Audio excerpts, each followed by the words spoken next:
Sí, eso es. Sí, muy bien. ¿Me oyen bien en la parte de atrás? Muy bien.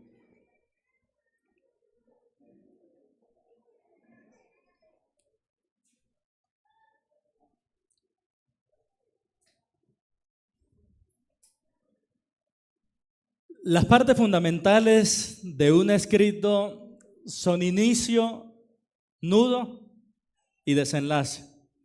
Por eso una novela, una película o un libro termina diciendo cuál fue el final de cada personaje.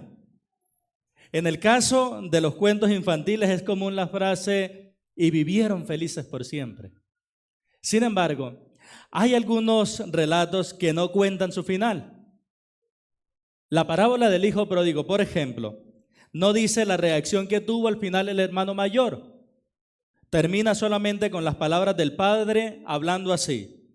Él entonces le dijo: hijo, tú siempre estás conmigo y todas mis cosas son tuyas, mas era necesario hacer fiesta y regocijarnos porque tu hermano era muerto y ha revivido, se había perdido y es hallado. Pero no nos dice el relato cuál fue la respuesta del hijo mayor. El mismo suceso se registra en este libro de los Hechos. No tiene final. Llegar al capítulo final del libro de los Hechos es terminar, mis queridos hermanos, con una historia que no tiene fin. Es sin final porque el objetivo de Hechos no es contar la totalidad de la historia de la iglesia, sino solo su inicio, sus primeros años. Sus últimas palabras expresan continuidad cuando afirman, si ustedes ven el versículo 30 y el versículo 31, termina así: y Pablo permaneció 2 años enteros en una casa alquilada y recibía a todos los que a él venían, predicando el reino de Dios y enseñando acerca del Señor Jesucristo abiertamente y sin impedimento. De modo que el creador y sustentador de la iglesia ha dejado la historia abierta para que a través de los siglos cada miembro de la iglesia continúe escribiendo su historia. Quizá usted se preguntará, ¿y cómo puedo yo escribir la historia de la iglesia? La respuesta es predicando de Jesucristo. Querido hermano, la historia de la iglesia se sigue escribiendo a medida que usted cumple el mandato de hacer discípulos y cree la promesa del Señor: me seréis testigos hasta lo último de la tierra. Dicho de otra manera, cada vez que predica a Cristo, sigue escribiendo la historia de la iglesia de Dios. Quiero preguntarle, ¿le gustaría ser activo de manera intencional escribiendo la historia más maravillosa de todas? Pues bien, esa es la historia en la cual nos ha traído el libro de Hechos. Hoy la enseñanza ha sido titulada Una historia sin final. Una historia sin final. ¿Por qué sin final? Porque la historia de Hechos, la historia de la iglesia mejor, no termina allí con Pablo. La historia de la iglesia ha continuado ya por 2000 años. Se sigue escribiendo y vamos a mirar hasta cuándo el Señor nos permitirá hacerlo. Ese segmento, hermanos, del versículo 17 al 31, vamos a considerarlo en 2 partes. En ambas partes hay una presentación, solo que en la primera Pablo presenta una defensa y en la segunda Pablo presenta el evangelio como tal. Y de esa manera vamos a mirar cómo desarrolla el Señor esta historia sin final. En primer lugar, quiero que consideremos, basado en los versículos 17 al 22, que Pablo presentó su defensa.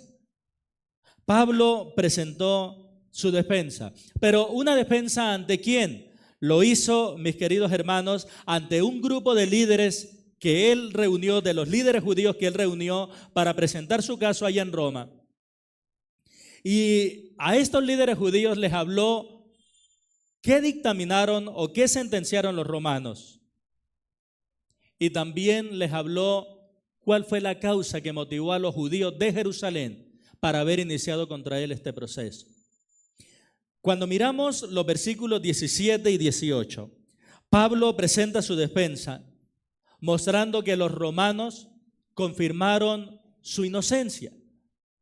Los romanos confirmaron la inocencia de Pablo. Versículos 17 y 18. A mí me gustaría escuchar la voz de ustedes en alta voz, por favor, los versos 17 y 18.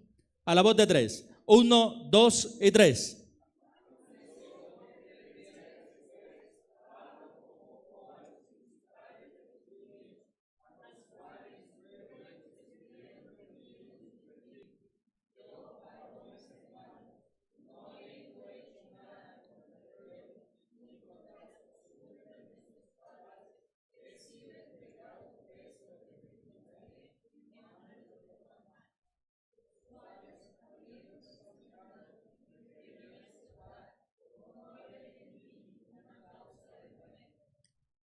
Muy bien. La manera como Pablo presenta, recuerden en el verso 17, ¿a quién convocó Pablo? ¿A quién reunió Pablo? Porque eso es muy importante, según el verso 17. ¿A quiénes reunió Pablo? A los principales de los judíos que vivían ¿en qué lugar? En Roma. Ya él está allá. Y a esos principales de los judíos, él les dice, miren, los romanos comprobaron que yo soy inocente. Y por eso les dice, yo no he hecho nada contra el pueblo, yo no he hecho nada contra las costumbres de nuestros padres. Porque si recordamos, a él lo acusaron de haber profanado el templo, a él lo acusaron de ser el cabecilla de una secta. Y él les dice, yo no he hecho nada de eso. Verso 18 les dice que después de lo que examinaron, lo querían soltar porque no habían hallado en él cosa digna de muerte. Hagamos memoria. 4 funcionarios romanos que habían examinado a Pablo. El primero, Claudio Lisias, que era el tribuno. Capítulo 23, verso 29. Devuélvanse un poquitico. ¿Qué dijo Claudio Lisias? Que fue el primer romano que investigó a Pablo. ¿Cuál fue el veredicto de Claudio Lisias según el capítulo 23, versículo 29? Dice, y hallé que le acusaban por cuestiones de la ley, pero que ningún delito tenía digno de muerte o de prisión. ¿Cuál fue el veredicto de Claudio Lisias? Inocente. Luego se enfrenta Pablo ante Félix, capítulo 24, versículo 22. Dice Félix, entonces Félix, oídas estas cosas, estando bien informado de este camino, les aplazó diciendo, cuando descendiera el tribuno Lisias, acabaré de conocer de vuestro asunto. Y quiso estarle sacando platica a Pablo, pero obvio, Pablo no lo iba a extorsionar. Veredicto de Félix, inocente. Félix se lo pasa a Festo, el que lo reemplaza a él como gobernador. ¿Cuál es el veredicto de Festo? Capítulo 25, versículo 18. Dice Festo, y estando presentes los acusadores, ningún cargo presentaron de los que yo sospechaba, sino que tenían contra él ciertas cuestiones acerca de su religión y de un cierto Jesús ya muerto, al cual Pablo afirmaba estar vivo. Veredicto del gobernador Festo, inocente. Y el último veredicto que se da allá estando en Cesarea por parte de Herodes, capítulo 26, versículo 32. ¿Qué dijo Herodes Agripa acerca de este prisionero que ya lleva 2 años, como dijera la canción, hablando desde la prisión? Veredicto. Y Agripa dijo a Festo, ¿podía este hombre ser puesto en libertad si no hubiera operado al César? ¿Cuál fue el veredicto de Herodes Agripa? Inocente. Entonces lo que hace Pablo es convocar a todos los líderes judíos y decirles, miren, la ley romana dictaminó que yo soy inocente. Entonces se preguntarían ellos, los líderes judíos, bueno, entonces si te declararon inocente, ¿por qué estás en esta situación? Pues Pablo les dice, es que los judíos me acusaron sin ningún fundamento. Porque eso es lo que vemos del verso 19 al 22. La razón por la cual los judíos acusaban a Pablo no era otra, sino porque Pablo creía lo que los judíos decían creer. La razón por la cual los judíos acusaban a Pablo Es porque Pablo está creyendo y está viviendo según lo que la ley de ellos dice. Miren ustedes, por favor, verso 19. Pero oponiéndose los judíos, ¿oponiéndose a qué? A la libertad de Pablo. Pero oponiéndose los judíos, me vi obligado a apelar a César, no porque tenga de qué acusar a mi nación. Es decir, que el objetivo de Pablo ir a Roma no era acusar a Israel. ¿Cuál era el objetivo de Pablo? Sí, pero en el ámbito humano, mostrar la inocencia. Por eso él apela a César, pero tienen toda la razón cuando dicen predicar, porque lo que hizo Pablo mientras estuvo encarcelado, mientras naufragó, mientras llegó a la isla de Malta, mientras lo desplazaron hasta allá encadenado, ¿qué fue? Por eso tienen razón si dicen que predicar. Y él está aquí probando su inocencia y dice el versículo 20, así que por esta causa os he llamado para veros y hablaros. Y presten atención a esto que es la clave. ¿Cuál es la causa por la cual Pablo es acusado por los judíos? Porque por la esperanza de Israel estoy sujeto con esta cadena. Cuando Pablo escribe estoy sujeto con esta cadena es porque a él le amarraban una cadena que a su vez se iba a amarrar en el otro extremo al soldado romano. Y los soldados romanos normalmente tenían turnos de 4 horas, donde se iban relevando cada 4 horas. Llegaba otro soldado y cambiaba la muñeca, cambiaba la cadena de muñeca de soldado, pero en la muñeca de Pablo permanecía. Pero Pablo les está diciendo que él está en esa cadena y utiliza una frase. Miren el verso 20. ¿Cuál es la frase que él utiliza? Por la esperanza de Israel. Y quiero preguntarles, hermanos, ¿cuál es la esperanza de Israel?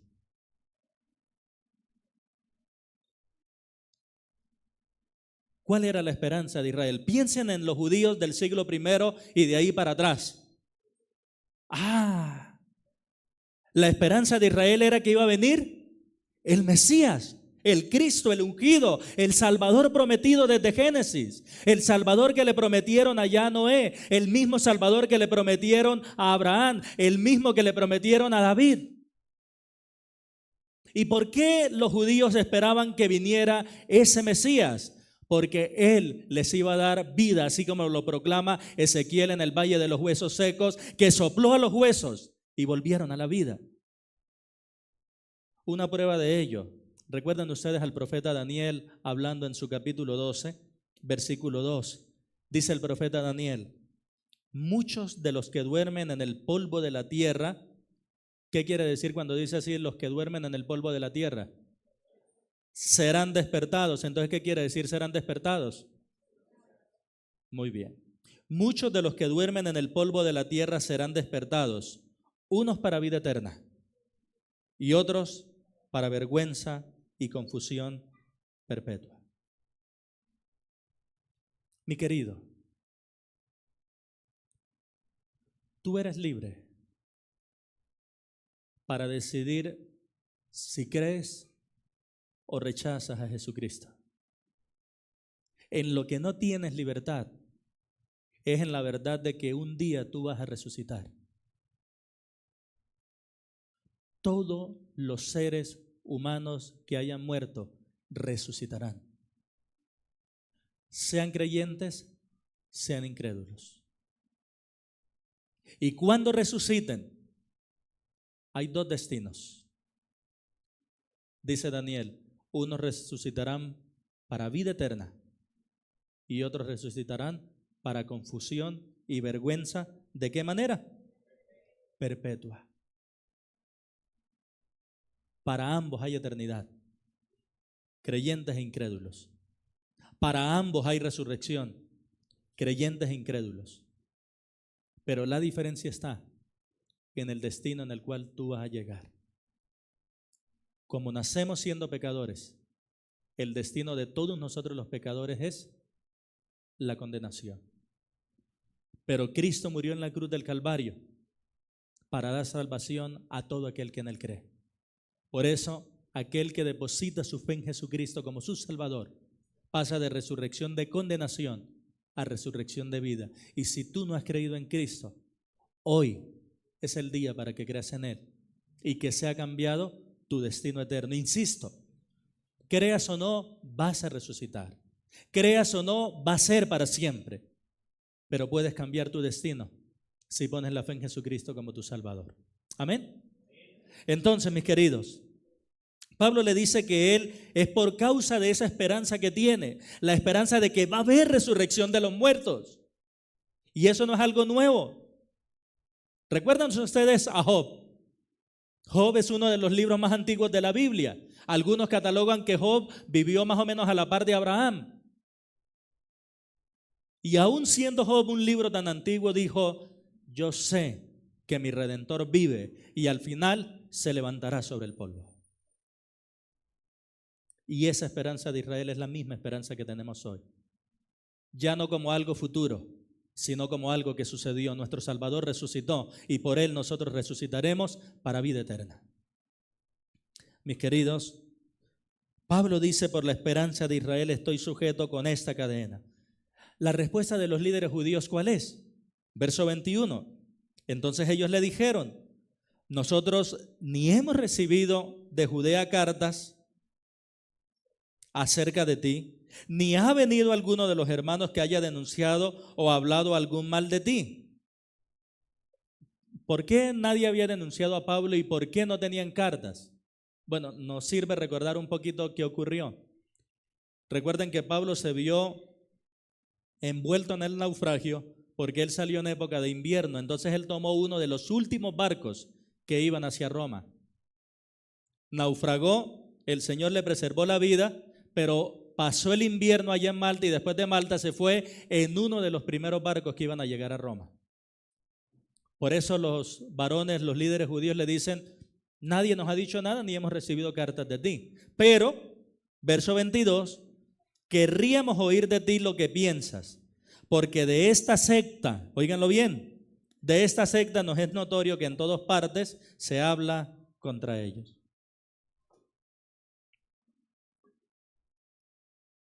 Hermanos, la palabra secta que se utiliza allí es la palabra herejía. Lo que los líderes judíos están diciendo es que el cristianismo es una herejía. Pero saben, capítulos atrás, en el capítulo 24, Pablo les mostró que el cristianismo no es una herejía. El cristianismo lo que hace es creer en el cumplimiento de lo que se le prometió a los judíos. Por esa razón, por allá en el capítulo 24, verso 5, dice Pablo, dicen de Pablo: porque hemos hallado que este hombre es una plaga y promotor de sediciones entre todos los judíos por todo el mundo y cabecilla de la secta de los nazarenos. Pero Pablo, defendiéndose de Tértulo, el que lo estaba acusando, dice: pero esto te confieso, verso 14 y 15 del capítulo 24, que según el camino que ellos llaman herejía, así sirvo al Dios de mis padres, creyendo todas las cosas que en la ley y en los profetas están escritas, teniendo esperanza en Dios, la cual ellos también abrigan, de que ha de haber resurrección de los muertos, así de justos como de injustos. Y Pablo les dice con eso: yo no pertenezco a una secta, porque el cristianismo no es una secta, es el cumplimiento de todas las profecías que Dios había hecho. Queridos hermanos, ¿cuánto tiempo llevaban acusando a Pablo? 2 años en el último tramo. 2 años. 2 años encarcelado. Y digo en el último tramo porque de ahí para atrás también se habían presentado muchas otras acusaciones. Sin embargo, ¿pudieron probar que él era culpable?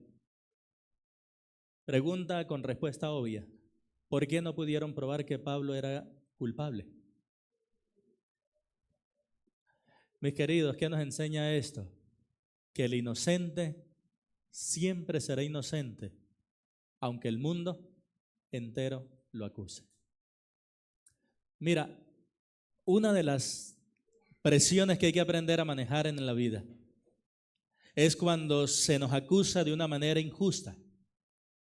Porque en ocasiones cuando se nos acusa de una manera injusta, llegamos a tener paciencia por un poco de tiempo, pero después la paciencia se nos agota. Y ya como que llega hasta el colmo y muchas veces reaccionamos de una manera fuerte o quizá de una manera violenta porque nos están acusando de cosas que no hemos hecho. Si se te presenta este caso, yo te quiero motivar a que tengas paciencia, porque al final de cuentas, el inocente siempre será inocente. En el ámbito legal se dice que todo el mundo es inocente hasta que se le compruebe lo contrario. Pues si se le comprueba lo contrario es porque no era inocente. Mis queridos, el inocente siempre será inocente. Por lo cual que la mayor preocupación tuya no sea la opinión de los demás, sino que la mayor preocupación tuya sea la opinión de Dios. Él que prueba los corazones, Él que pesa los corazones, Él que sondea los corazones. ¿Qué veredicto ha dado hacia ti? Si hay un salmo, si hay un versículo hermoso para cuando tú eres inocente y te están acusando de cosas falsas, es el Salmo número 26. Júzgame, oh Jehová, porque yo en mi integridad he andado. He confiado a sí mismo en Jehová sin titubear.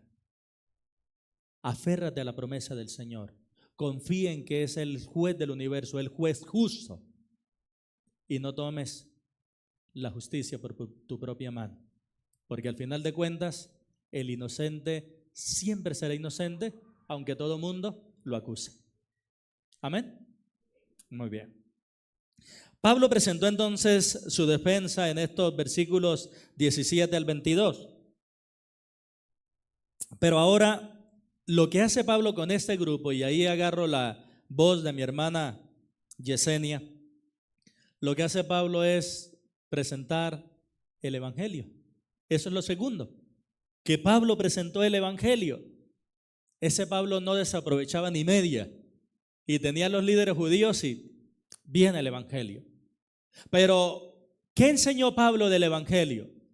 En el versículo 23 él enseñó que el Evangelio es Jesucristo. Miren ustedes el verso 23, o ayúdenmelo a leer, por favor, que ustedes leen muy bien. Versículo 23, 1, 2 y 3.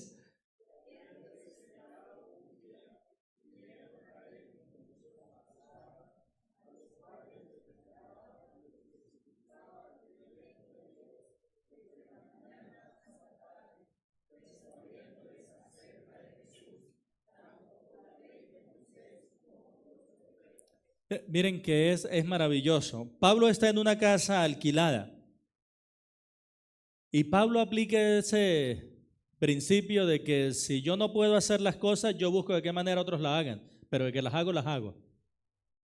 ¿Cómo es que dice por ahí? Que si la montaña no va a Mahoma, ¿ves qué? Eso. ¿Podía Pablo moverse para seguir predicando? No se podía mover. ¿Pero podía él seguir predicando? Sí. Entonces, ¿qué hizo?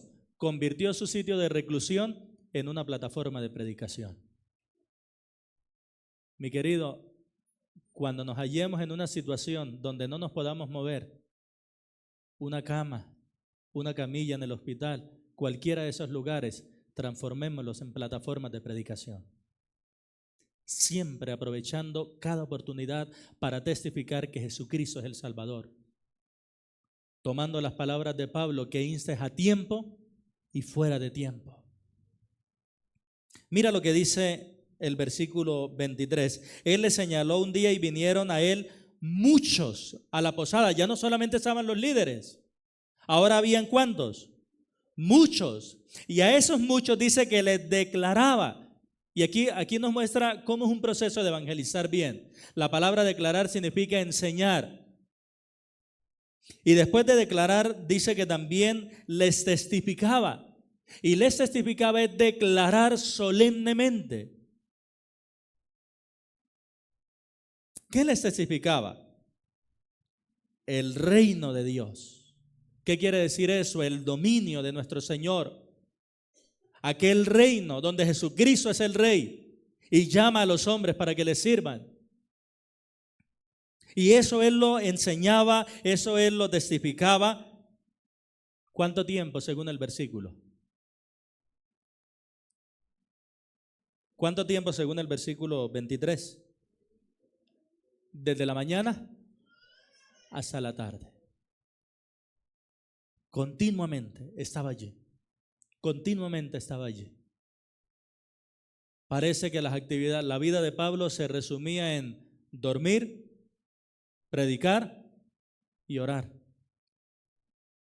Y en eso se la pasaba Pablo. Pero él agarraba toda esa enseñanza y agarraba todo ese testimonio, y dice el versículo que lo hacía persuadiéndoles acerca de Jesús. Y la idea de persuadir es la idea de convencer, o sea, convenciéndoles acerca de Jesús. ¿Y qué utilizaba Pablo para convencerles de que Jesús es el Mesías? La ley y los profetas. En palabras sencillas para nosotros, la ley es el Pentateuco. Los profetas es desde el 6.º libro de la Biblia, que es Josué, hasta el último libro del Antiguo Testamento, que es Malaquías. ¿Qué es la ley y los profetas? Lo que hoy conocemos como el Antiguo Testamento. ¿Qué hacía Pablo? Agarrar todo el Antiguo Testamento y decir, mire, que estas profecías se han cumplido todas en Jesús. Él es el Salvador. Pero cuando uno predica el Evangelio, hay unos que creen y otros que no. Hay unos que se persuaden y otros que se burlan. Hay unos que se ablandan y otros que se endurecen. Pero sea como sea, hermanos, el Evangelio exige decisión. Verso 24, y algunos asentían, es decir, se dejaban persuadir, estaban convencidos, asentían a lo que se decía, pero otros no creían. Asentir es lo contrario a no creer.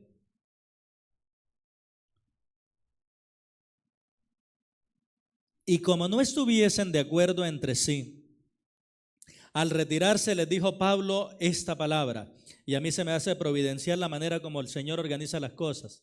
Ahorita para la cena del Señor nos enseñó nuestro hermano Samuel acerca de Hebreos 3, 7 y 8, por lo cual, como dice el Espíritu Santo, si oyeres hoy su voz, no endurezcáis vuestros corazones. Y miren que este es un pasaje hermanito de ese, porque miren que el versículo dice, bien habló el Espíritu Santo por medio del profeta Isaías a nuestros padres diciendo, y ya vamos a ver lo que dijo del verso 26 al 27.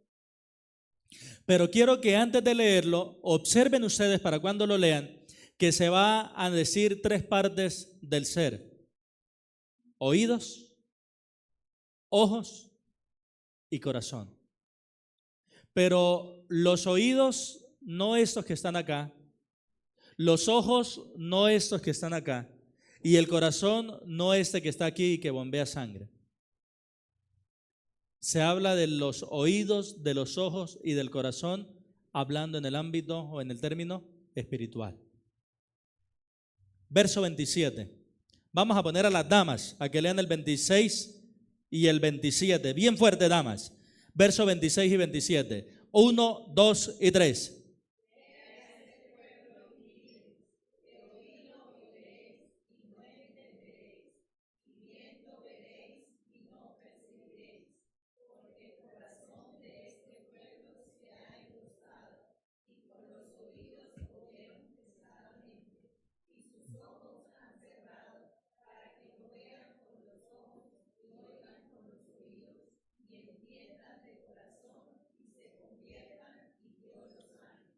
¿Se dan cuenta que lo que hace es repetir en varias líneas las mismas tres partes? Ojos, oído, corazón. Ojos, oído, corazón. Ojos, oído, corazón. Ahora, de oído oiréis, y quiero decirles esto. Lo que tienen en común, ojos, oído y corazón, es que no entienden. Eso es lo que tienen en común.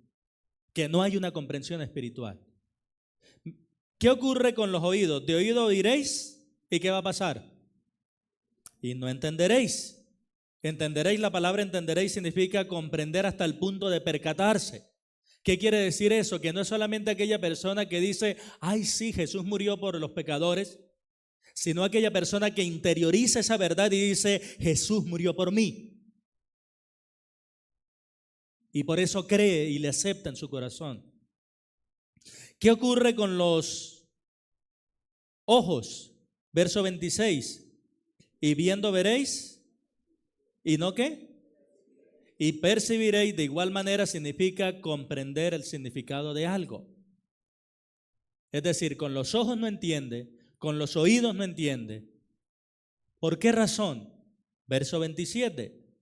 Porque el corazón de este pueblo se ha engordado. Y la palabra engordado se puede traducir como ser incapaz de entender. Engordado quiere decir que se encallece, que le salen callos, que se engruesa. ¿Qué es lo que esto indica? Cuando un corazón insiste en el pecado, le va colocando el pecado capa sobre capa, sobre capa, sobre capa, y al final, por más que se le hable, no entiende. Y ese es un peligro no solo para no creyentes, ese es un peligro también para nosotros los creyentes. ¿Qué es lo que nos hace a nosotros pecar contra Dios al final de cuentas? Que hemos permitido que nuestro corazón se endurezca. Porque el corazón de este pueblo se ha engrosado. Y con los ojos oyeron, ¿con los qué? Oídos, no ojos. Y con los oídos oyeron pesadamente. Comienza a comunicar la idea, hermanos, como que a los oídos les comienza a salir un poquito de cera, un poquito de cera, un poco de cera, un poco de cera, hasta que al final ya no hay cómo entrarle. Pero después sigue diciendo, y sus ojos, miren que no dice se le cerraron, ni tampoco dije otro se lo cerró. Han cerrado. ¿Qué indica eso? Todas estas acciones todas son voluntarias. ¿Por qué razón el ser humano se endurece contra Dios? Porque quiere. No hay otra razón. Todas estas acciones son voluntarias. Y sus ojos han cerrado, ¿para qué? Para que no vean con los ojos y no oigan con los oídos y no entiendan de corazón. ¿Por qué razón? Porque cuando se ve con los ojos, cuando se oye con los oídos y cuando se entiende con el corazón, comprendemos que nuestra vida no se ajusta a los parámetros morales de nuestro Dios. Y eso a nosotros nos incomoda, que otro nos diga cómo tenemos que vivir. Así ese otro sea el mismo Dios creador. Porque si hay algo que domina al ser humano es el orgullo. Y en el orgullo dice, a mí nadie me va a decir cómo tengo que vivir. Esta es mi vida y yo la vivo a mi manera. Siempre, mis queridos hermanos, que se hable de ateísmo, entendamos, el problema no es intelectual, es espiritual. Es falso que los ateos crean que Dios no existe. Es falso. Los ateos saben que Dios existe. Lo que los ateos odian con todo su corazón no es a un Dios de fantasía. Nosotros sabemos que Caperucita Roja es mentira, que Superman es mentira, que el Hombre Araña es mentira. ¿Quién vive enojado con ellos? Porque son mentiras. Nosotros nos enojamos con personas de la vida real. ¿Sí o no? Entonces, ¿por qué una persona que se hace llamar atea se enoja contra Dios? No es porque él crea que no existe, es porque sabe que existe y un día va a tener que darle cuentas de su vida a él, y eso es lo que le molesta.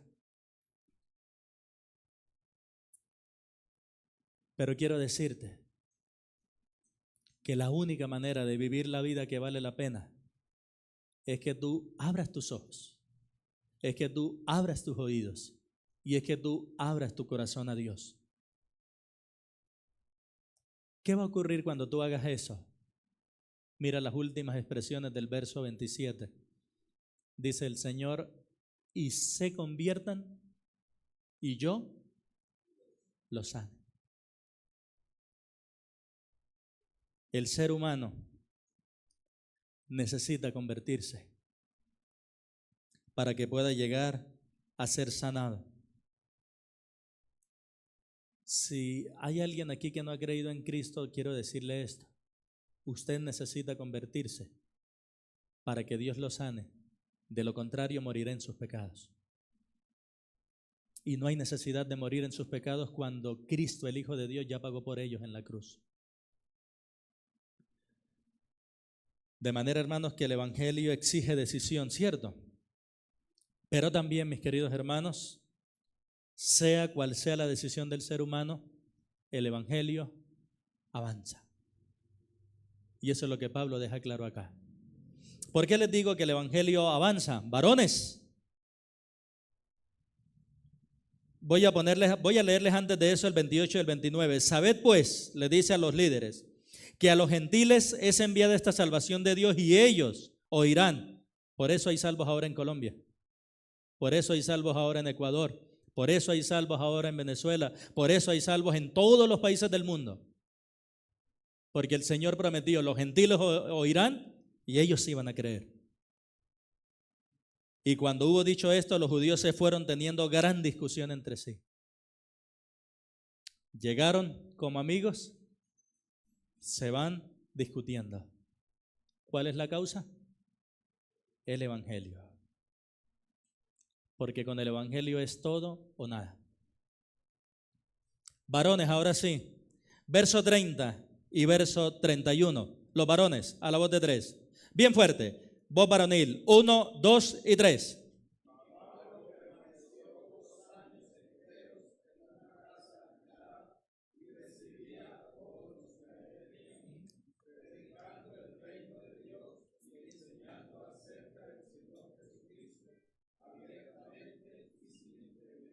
Ahí está. Pablo permaneció 2 años enteros allí. Ahora viene la pregunta. ¿Qué sucedió durante esos 2 años?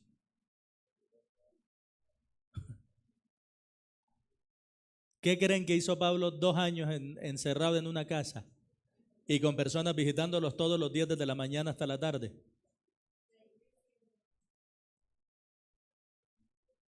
Miren ustedes esto.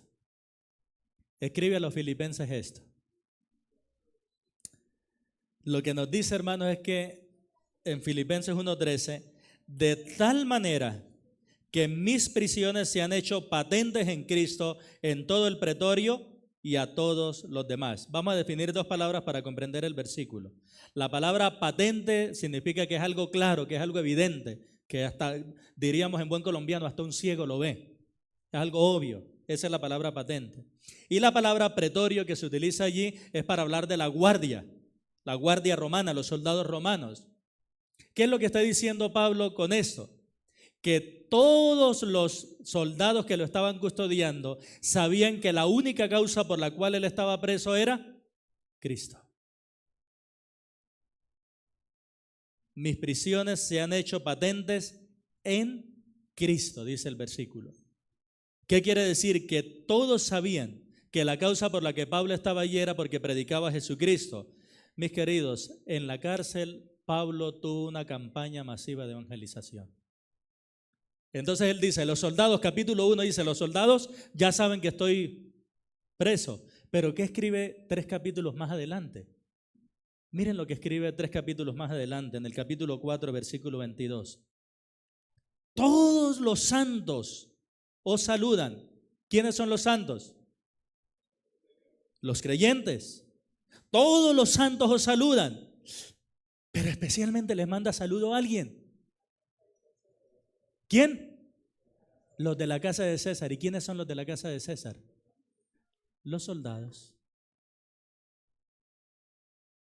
¿Qué hizo Pablo 2 años encarcelado? Lo mismo que usted y yo podemos hacer cuando una enfermedad nos tira a la cama o nos hace hospitalizar o lo que sea.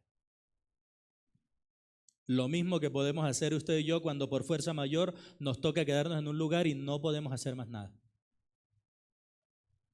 Seguir testificando de Cristo.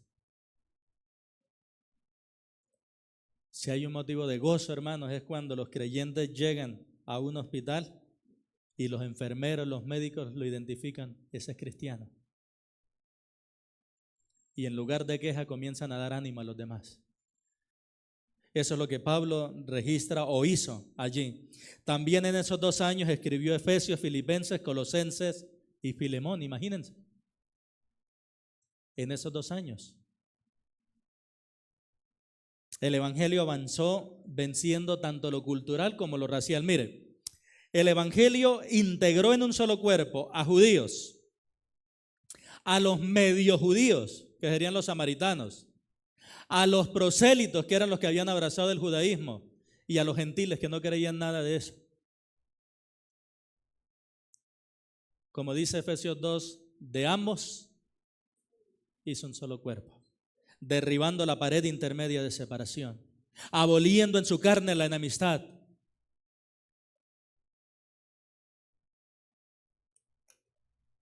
¿Por qué los hombres creamos cosas para después armar partidos y pelearnos por ellas? Inventamos el fútbol, qué lindo, ¿verdad? Pero ya se están matando las dos hinchadas para ver cuál es la mejor.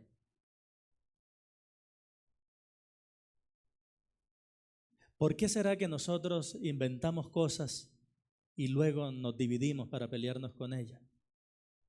Inventamos la política, qué linda es la política cuando se ejerce bien, pero ahí tenemos peleando con poder al uno con el otro.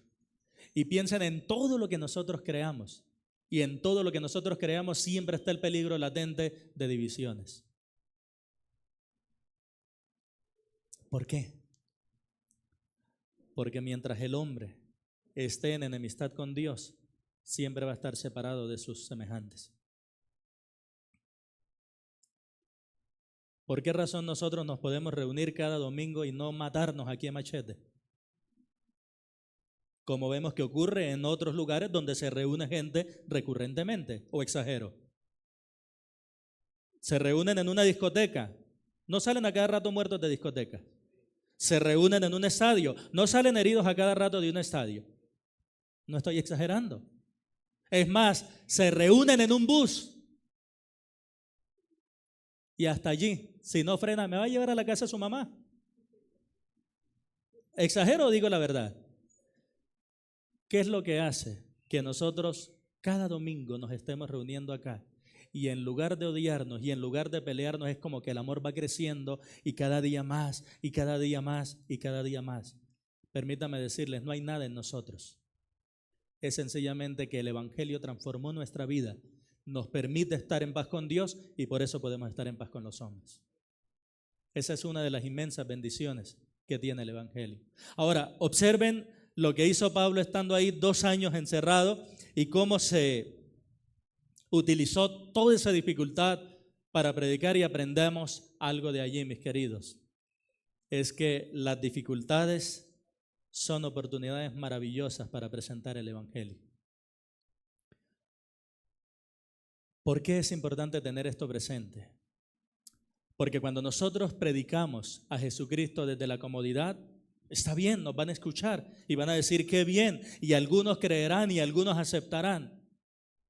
Pero cuando nosotros estamos en una situación extremadamente difícil y alguien nos visita o nos encontramos con alguien y él ve que en esa situación él estaría como loco perdiendo la cabeza, pero que nosotros en esa situación con una confianza profunda en Dios podemos seguir tranquilos, que aunque lloremos no nos desesperamos, que aunque nos duele no nos derribamos, sino que con una confianza podemos decir, yo sé que mi Redentor vive. Cuando ellos ven eso, ellos pueden decir lo que él predica, lo que ella predica, es verdad. Mi querido, no desaproveches tus momentos de dificultad, no desaproveches tus momentos de tristeza, no desaproveches tus momentos de escasez, no desaproveches tus momentos de dolor. Convierte esos momentos en una plataforma que te permita presentar al Dios vivo en el cual tú has creído. Pastor, pero es que me duele. Llora. Pero es diferente el que llora con esperanza al que llora sin esperanza. Por eso, mi querido, las dificultades son oportunidades maravillosas para presentar el evangelio. Aprovéchalas. Aprovéchalas. Las dos partes que hemos visto hoy, mis queridos, nos han mostrado cómo Pablo presenta su evangelio su defensa, perdón, y presenta a la vez el Evangelio para concluir esta historia que no tiene final. Hermano, yo no sé si te has puesto a pensar, pero la historia de la iglesia no termina con la muerte de Pablo. Es más, la historia de la iglesia ni siquiera termina con la muerte del apóstol Juan, que fue el último sobreviviente de los apóstoles. ¿Por qué no terminó allí? Porque los apóstoles encargaron este evangelio a un grupo de hombres fieles, que a su vez llegaron a comunicarlo a otras personas, y ahora, 2000 años después, lo que empezó como un pequeño grupo de 12 judíos se cuenta por cientos y miles de millones en el mundo entero a lo largo de 2000 años de historia. ¿Qué se ha hecho durante estos 2000 años? Seguir escribiendo la historia de la iglesia. ¿Y qué hacemos tú y yo cada vez que vivimos para Dios, cada vez que testificamos de Cristo? Seguir escribiendo la historia. El libro de Hechos no termina como lo hacen las cartas. Las cartas terminan todas con un amén. La gracia sea con todos ustedes, amén. Y así van terminando todas las epístolas. Pero si ustedes observan, el libro de Hechos queda abierto. No termina con un amén. ¿Por qué? Porque Dios te está usando a ti para que tú sigas escribiendo la historia de su iglesia. ¿Cuál es la enseñanza que quiero dejar en tu corazón? Para que tú estés meditándola y para que tú reflexiones profundamente en ella. Mi querido, que cada vez que predicas a Cristo, sigues escribiendo la historia de la iglesia. Cada vez que tú predicas a Cristo, sigues escribiendo la historia de la iglesia. Te quiero invitar por eso. No veas tu vida como un elemento aislado, porque tu vida está integrada dentro de la historia de Dios. Y sabes una cosa, cada situación de tu vida, sea agradable, sea desagradable, sea fácil, sea difícil, sea dolorosa o sea gozosa, cada situación de tu vida ha sido controlada por Dios para ser usada tu vida dentro de esa gran historia de Dios. Ejemplo bíblico. Manda el Señor a Moisés 40 años en el desierto. Y podríamos decir, qué pérdida de tiempo, 40 años en el desierto, aguantando sol, aguantando hambre, aguantando frío. ¿Tú crees que en las manos de Dios eso fue una pérdida de tiempo? Esa fue la formación del carácter para hacer la obra de Dios. Y vemos la vida de José, lo quieren matar, lo esclavizan, lo mandan preso y decimos, qué pérdida de tiempo. 17 años perdió este jovencito. ¿Qué hubiera hecho José en ese tiempo? Embarrarla si no hubiera ido a ese lugar de dolor. Pero ese lugar de dolor le formó el carácter para ser usado poderosamente por Dios.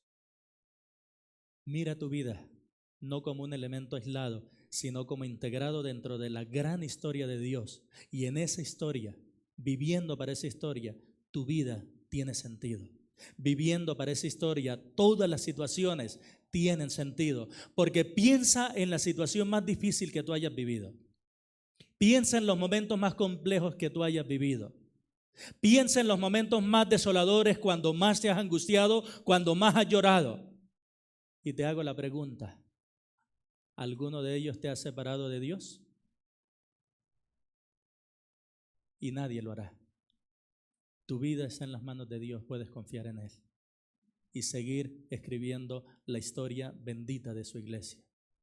Mira, vive piadosamente, habla con gracia, piensa lo que agrada a Dios, testifica de Cristo, porque si tú lo haces así, escribirás líneas hermosas dentro de la historia de la iglesia de Dios. Y si aquí hay alguien que no ha creído en Jesucristo como su Salvador, quiero decirle esto. Esta historia sin final tuvo un inicio. Y el inicio es el Hijo de Dios cargando la cruz para morir en el Gólgota por tus pecados.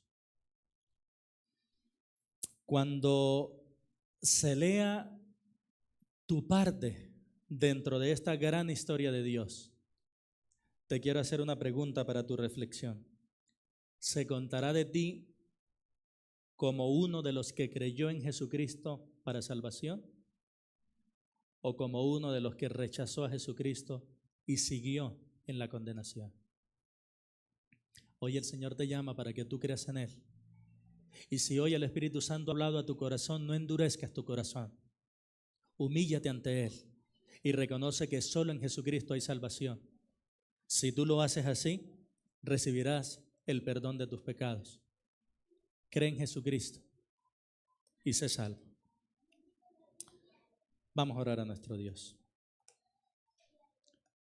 Padre de los cielos, muchas gracias te queremos dar por tu bendita palabra y por habernos acompañado durante más de un año, 48 domingos en el libro de los Hechos, mirando la manera, mirando la estrategia bíblica de cómo se establece una iglesia, de cómo se extiende una iglesia, de cómo se hacen misiones. Mi Señor, queremos agradecerte porque a nosotros tú nos llevaste a que estudiáramos Lucas para conectarlo luego con Hechos y nos has dado el privilegio de establecer durante este proceso una nueva congregación ahora en Itagüí. Y nos has tenido por dignos y por fieles como para confiarnos la supervisión de 4 obras más misioneras en Manizales, en Cali, en Tuluá y en Andalucía. Te ruego que estos principios que hemos visto en Hechos sean los que rijan nuestra manera de pensar y nuestra conducta como iglesia, para que nosotros sigamos haciendo tu trabajo a la manera tuya, sabiendo que no estamos solos. Tu Espíritu Santo nos acompaña, tu Espíritu Santo nos dirige. Gracias, mi Señor, por habernos dado todos estos domingos para acercarnos a tu palabra y ser retados, confrontados y animados por ella. En Cristo Jesús, amén y amén. Mis queridos,